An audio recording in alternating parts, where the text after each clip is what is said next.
Question for DOJ. Somewhere in the mortgage documents, he indicated that I was his wife as opposed to his daughter.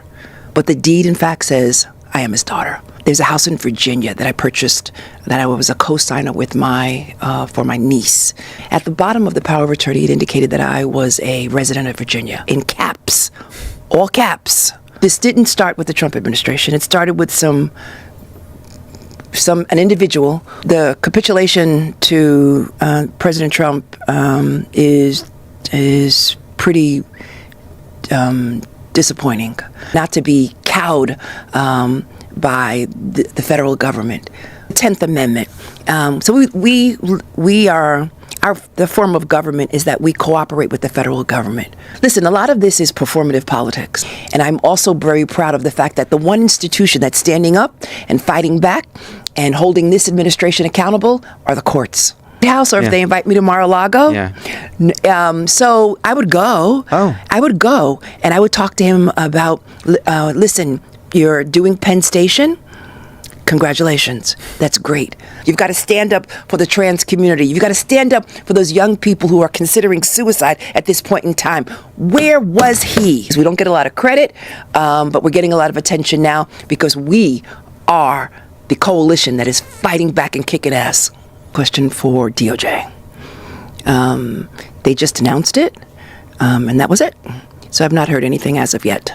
But we've responded to the baseless attack, and my attorney has prepared a 2-page, 3-page letter responding to each and every allegation, which is baseless. And let's go through that, okay?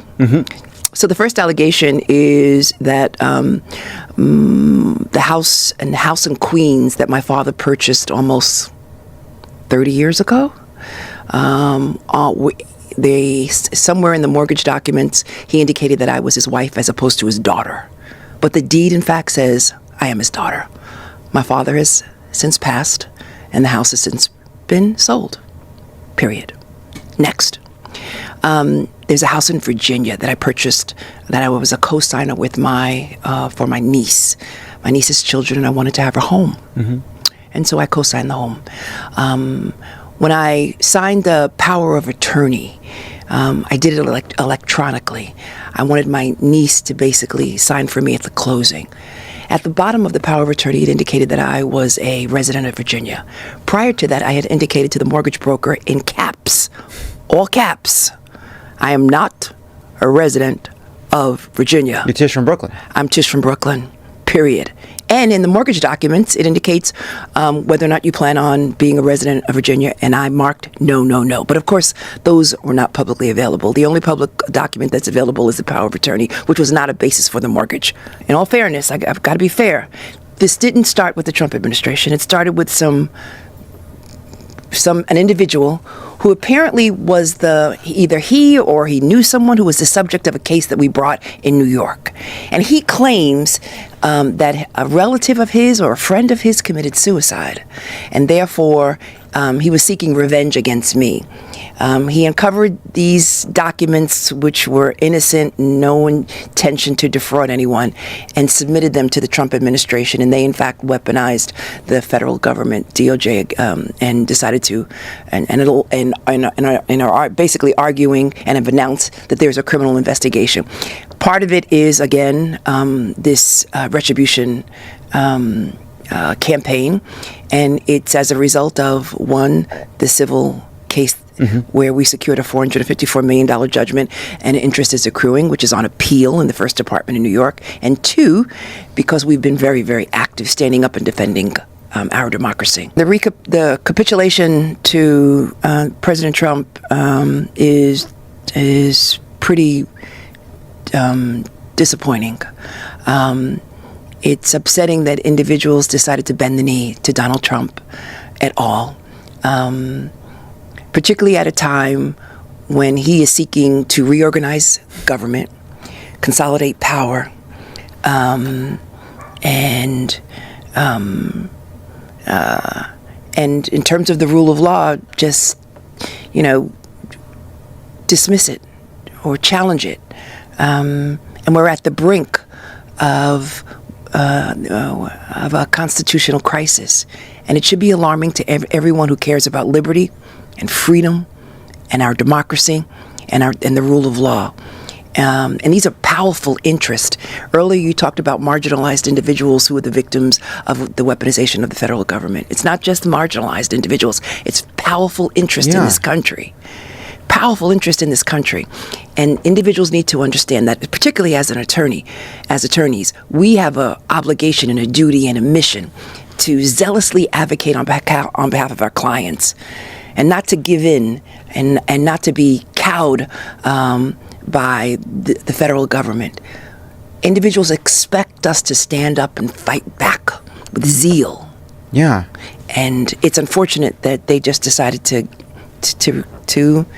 capitulate. Partners have left and formed their own law firms, and the clients have followed because people want fighters. And that's why, the Democratic Party, the Independent Party, and Republican Party, that's why there's not a lot of support for these parties, because people want individuals who are going to stand up and fight, particularly at a time when we are seeing so much inequality, when we are seeing, the rich get richer, when we are living in a society where the rules don't apply to the rich and the powerful, and individuals are struggling day in and day out.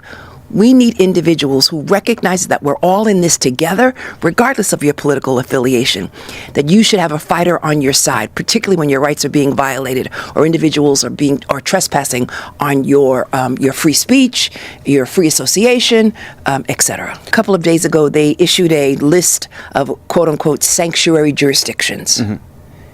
They retreated on that list.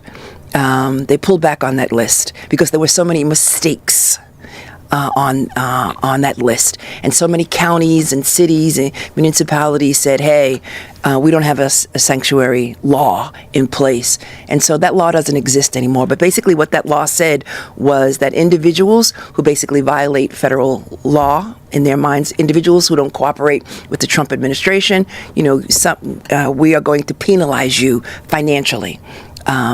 So it was just a watch list, but that watch list was rifled with mistakes, and so they pulled that back, and so that list of sanctuary cities no longer exists at this point. Will they reissue it? Yes.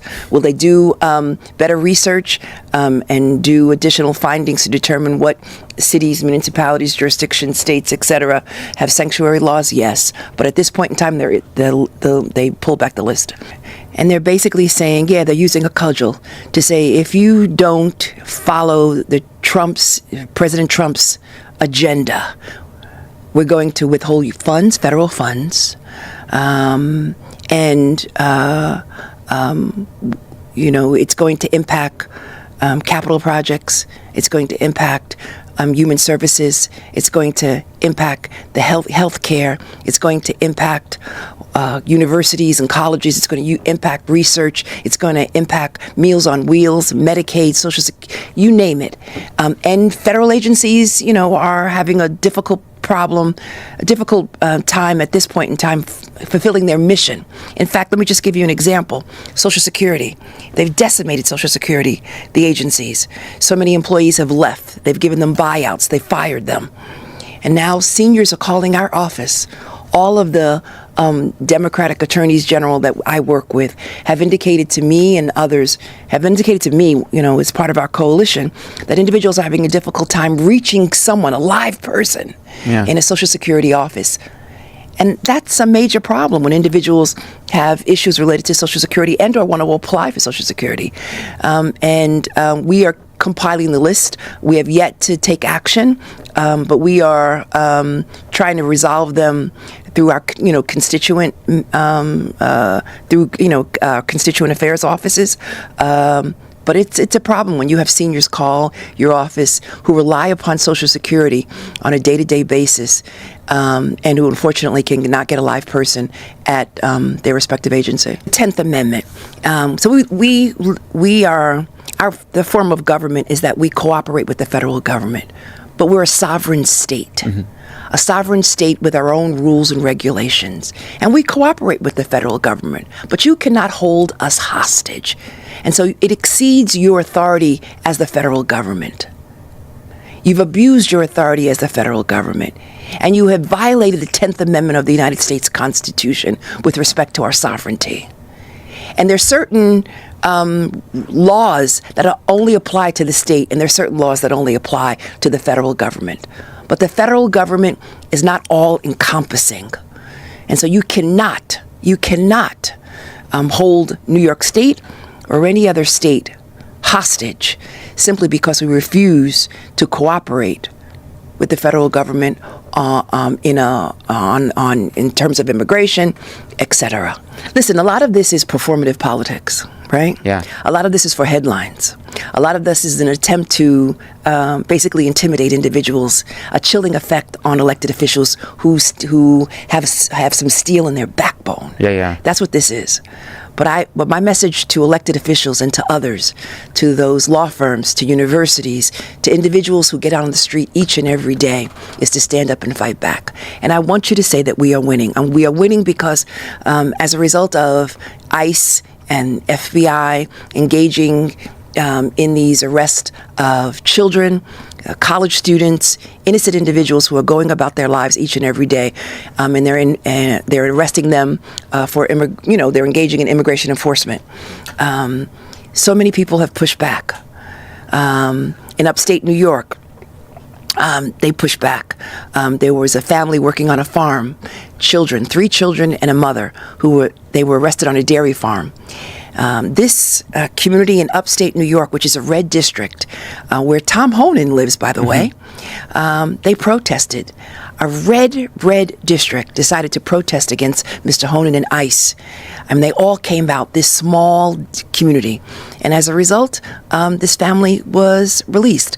The issue involving a young lady named Carol, who worked in a restaurant in a district, in a community that voted for Trump overwhelmingly. They want Carol released. They're wearing T-shirts. They are protesting ICE and the FBI. All throughout this nation, individuals are standing up and protesting ICE's criminal and civil enforcement against innocent individuals. Individuals who are not criminals. Individuals who work each and every day. Individuals who have been in this country for a very, very long time. Individuals who work hard and want the same thing that you and I want. Individuals who have escaped countries that are engaging in civil arrest and right now are in the midst of civil war, and individuals who know no other country but the United States of America. People are rising up and standing up against this government, petitioning our government that in fact this is not how we operate. This is not what we wanted. This is not what we voted for. Individuals who are demanding due process and individuals who are demanding that this federal government follow the rule of law. And so I am just really excited about all of the energy that I am seeing on the ground. And I'm also very proud of the fact that the one institution that's standing up and fighting back and holding this administration accountable are the courts. And so I don't know about individuals who are feeling despondent, depressed. Not I. I'm filled with hope each and every day. House, or if they invite me to Mar-a-Lago. So I would go. I would go and I would talk to him about, listen, you're doing Penn Station. Congratulations. That's great. Let's see if we can do some more capital projects in the city and in the state of New York. We need some more federal funding, but let's not tie it to anything, because if you do, obviously I have a responsibility and a duty to take action, but it's really critically important that we go forward on major capital projects, which is greatly needed in the state of New York and in the city of New York, because we need affordable housing, because we're losing young people. How is that tough? He has yet to even challenge the Trump administration. He's been somewhat silent. Tish James has been out there each and every day. How is that tough when you're silent? Has he joined in any litigation? He could file a brief on his own. He could file a letter of support. He can he can engage in social media and say, yes, on birthright citizenship, she was right. Yes, on illegal OMB funding, she was right. Yes, she stood up to Elon Musk when he gained access to private information, the private data of citizens.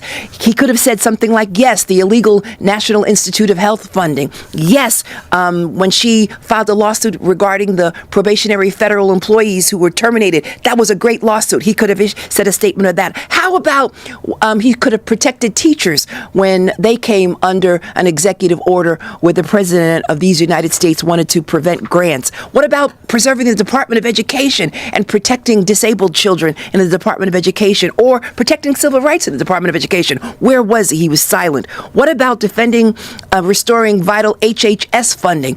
What about the funding for 9/11 healthcare fund that was cut? What about Meals on Wheels? What about Head Start? Where was he? What about protecting libraries and funding for libraries? What about tariffs and small businesses? Where was he? What about DEI? What about LGBTQ? What about the fact that he has been, unfortunately, using members of the transgender community who are being denied gender-affirming care?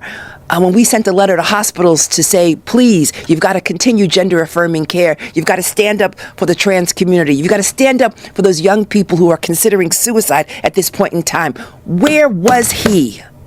And so please, we don't get a lot of credit, but we're getting a lot of attention now because we are the coalition that is fighting back and kicking ass. That's all for today. Thank you. If you want global news to keep you up to date on any new developments, please subscribe our channel and forward our content with your friends on social media and email. Thank you very much for keep supporting me. Stay safe, be blessed. Namaste. Thank you, God bless you, and God bless America.